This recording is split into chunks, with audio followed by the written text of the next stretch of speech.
Hello, I'm Charles Hamilton, and I'm here to tell you about my obsession. I'm absolutely obsessed with sports. I've played most sports at a high level, from baseball, basketball, soccer, rugby, hockey, all the way up to semi-pro football. To add to being a broadcast journalism major at San Francisco State and having a wealth of sports knowledge, I have a background as a stand-up comedian and writer, which gives me the gregarious attitude needed to make sports topics fun and entertaining. But I also have the depth to deal with real-world situations that happen in the sports world. With experience in studio highlight shows, play-by-play announcing, and sports talk radio, I'm more experienced than your normal college graduate. These are a few of the reasons why Charles Hamilton would be a perfect sports talk radio host, as well as television personality for your network. Is there anything more embarrassing than being carried off the court by teammates because of cramping? I can tell you that there isn't. If it can happen to the best athlete in the world in Game 1 of the NBA Finals, it can happen to you in a pickup game. Avoid looking like a sucker by staying hydrated with Gatorade. It is not only the ultimate thirst quencher, but packed with electrolytes to keep you fresh. Gatorade, is it in you? I'm Charles Hamilton, and welcome to State of Events. There was a shooting this morning in Miami that has left 2 dead and 4 more people wounded. The shooting happened around 2:15 a.m. outside a Liberty City apartment complex. We will keep you updated as more details become available. Harley-Davidson has revealed its first electric motorcycle on Thursday. The battery-powered Hog was developed with help from electric powertrain specialist Mission Motors. Not giving up any power, this bike goes from 0 to 60 in under 4 seconds. If you're more into the classic rolling thunder on 2 wheels Harleys, you better get your fix while you still can. Apparently, Google Glass isn't the only pair of smart glasses out there. Turns out Google has some competition for a product that some think will never be released. They're called Meta, and they have the power of a laptop, smartphone, and augmented reality all crammed into a pair of sunglasses. These can be pre-ordered at spaceglasses.com for the price of $3,650. And don't worry, for that price, they look just as ridiculous as Google Glass. For State of Events, I'm Charles Hamilton.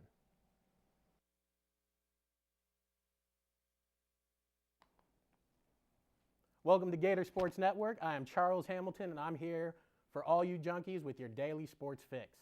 Despite getting mollywopped by the New York Mets last night to the tune of 10-1, the Oakland A's still have the best record in Major League Baseball, thanks in large part to third baseman Josh Donaldson. Donaldson is leading the All-Star vote at third base by a wide margin.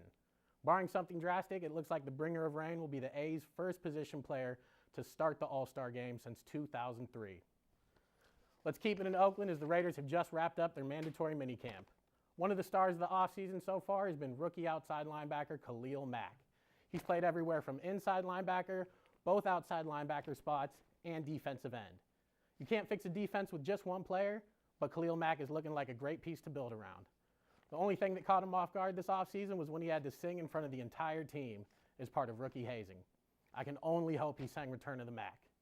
That will do it for today's Sports Fix. I hope that can hold you over till tomorrow. For the Gator Sports Network, I'm Charles Hamilton.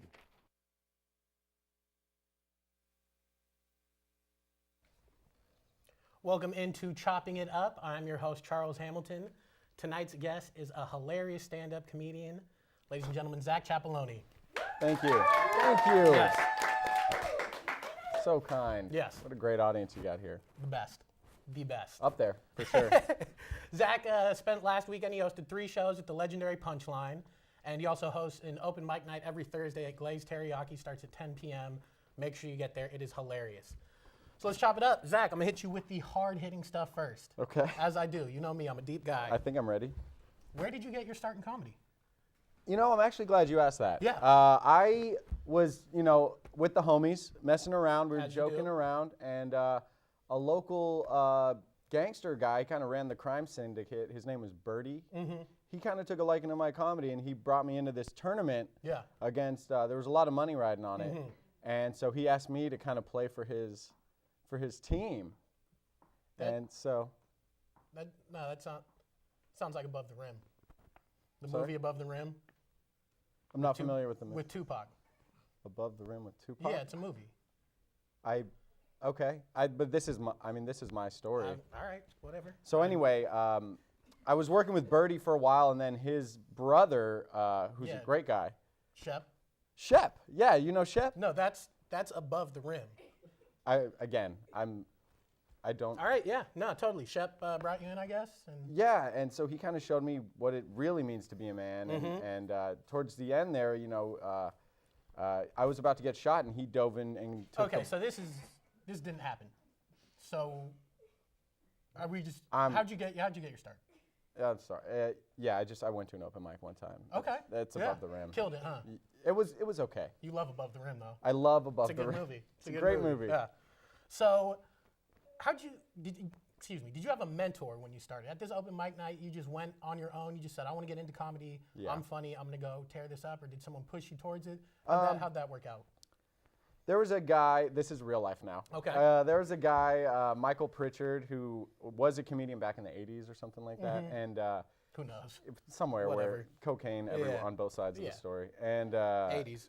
he gave up comedy to become like a motivational speaker for kids, and he went around schools and spoke about anti-bullying and stuff like that. And I ended up becoming friends with his son in high school, and I just loved his his motivational speeches were really funny stand-up comedy bits. So he took me to my first show and kind of introduced me to comedians.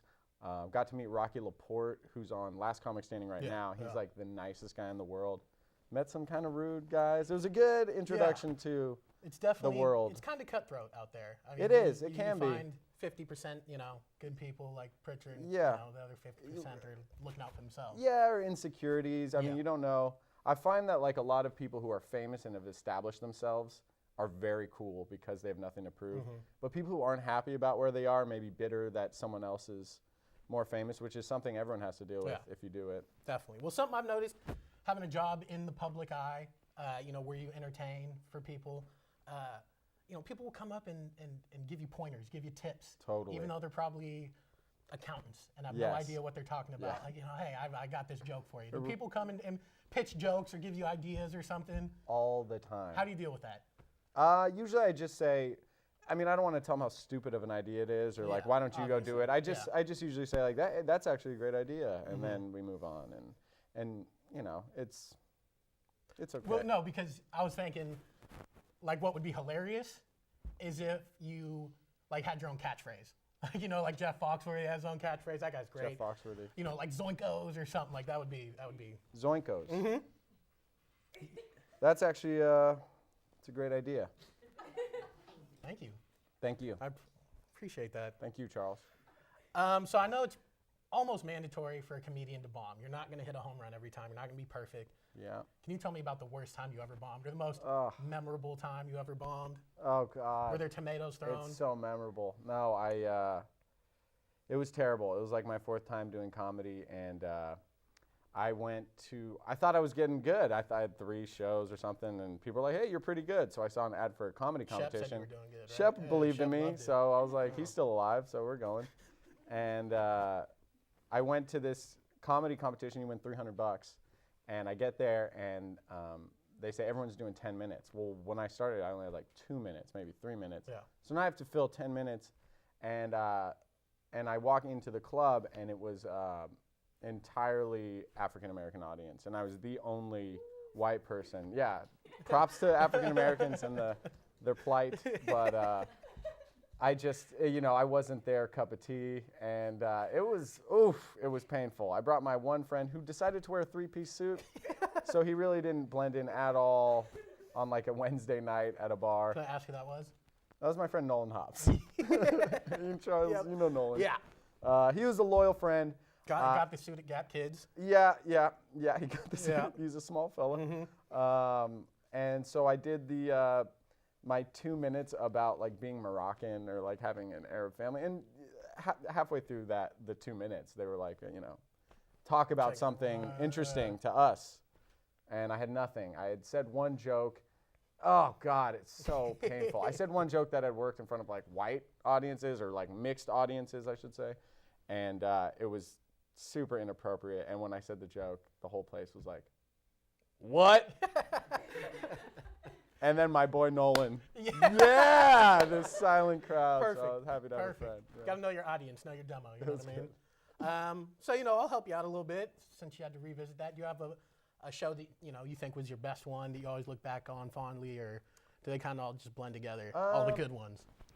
I think you remember the bad ones more. Well, I do, because I dwell on what I did wrong in everything. And good ones, they feel great, but you don't really learn that much from the good ones. The bad ones, it's like, oh, you look at your whole set list and you're like, oh my God, none of this is that funny. And then when you're doing great, you feel like the next idea you think of is going to be hilarious, and it's not how it works. Definitely. So here's my question. A lot of kids growing up, they're told they're funny. Parents tell them they're funny. Teachers, whatever. Can you crush their dreams right now and let them know that you can't be You're a not comedian? funny. You're not funny. Camera am I on? You're not You're funny. that This is funny. you right here. That'll be you. It's cute. I get it. You made the fart noise with both hands. You It's ran great. into the wall for your You got parents. potential. No, I mean, who's to say? I never tell someone not to do comedy, because I think everyone looks really great sometimes, and everyone looks really stupid and not funny. I mean, my friend, he told me his aunt was Dave Chappelle's teacher when he was a kid, and he was like, oh my God, Dave must have been so hilarious. She's like, no, he was quiet and weird. So there's really no gauge. Some people are the type that perform all the time when they're off stage. A lot of comedians, for the most part, are just kind of, they don't like, they like to have fun and laugh, but they're just regular guys. I mean, if you're funny, try it. And I think it's more important to have thick skin. If you're willing to go out there and have people not laugh at you, and you should bomb be fine. and for sure. So adding on top of that, though, how much harder is it to be a stand-up, to take funny situations and write them in a way that you can present them to people? Because, I've been with friends and we're crying, laughing. Yeah. But I can't turn that into a stand-up joke Well, or anything like that. What's that process like? That's how I find most of my material, is being with friends and laughing about stuff like that. I think if you're able to go through failing at it, you can kind of figure out, oh, this is what people like. Maybe there's a way I could work this into a bit. Since I've done it for a few years, I can kind of decide that was funny for us then, but there's really nothing there. But for the most part, I usually give everything a shot. I'm not the type that just sits down like, all right, 3 hours, I'm going to get some write good it down. jokes down. I usually am like, oh, that was so funny, that thing that happened the other day when we were talking, and then take a note. Definitely. So I know a lot of comedians, they do their stand-up thing, but then the next step is acting. Are you into acting at all? Are you just trying to get your stand-up thing locked down? No. I mean, I definitely am working more at stand-up, but I'm open to acting up. I actually had a 1/10 of a second spot on the Graton Casino commercial. Shut up. You might have seen me. No. At the I've dining, seen that commercial. At the dining. So can we go back? This is the moment. Can we? Did I get you're the the rights one. to that Yeah, song? you're the one at the table, right? I am. We'll have to no. cut the Oh, song. I wish. I am like at the bar for a split second. You have to know what part of the screen to be looking at. It's so quick.